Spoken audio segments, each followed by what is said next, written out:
Et comment analysez-vous l'influence de la victoire soviétique lors de la Seconde Guerre mondiale sur le processus de décolonisation de l'Afrique?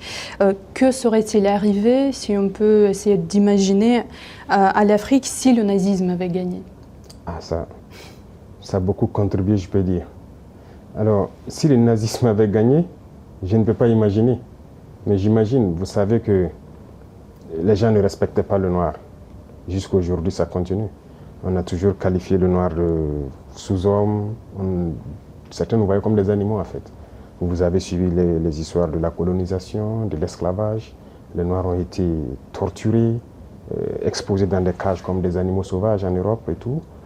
Les noirs ont été castrés pour les empêcher d'avoir même de la progéniture. Les noirs ont été traités comme moins que des animaux. Vous savez qu'au Congo, on trouvait que le carton coûtait plus cher que la peau du noir. On préférait sécher le caoutchouc sur la peau du noir que de payer du carton pour sécher le caoutchouc. Le noir a beaucoup souffert. Donc de l'esclavage pendant des siècles et des siècles, la colonisation. Et cette guerre, vous voyez qu'on est venu prendre nos ancêtres sans leur consentement, aller les mettre en boucherie en première ligne. Et au retour encore, vous avez appris ce qui s'est passé au Sénégal. Quand ils ont voulu réclamer leur argent, on les a tués. C'est-à-dire qu'ils ne considèrent pas le noir.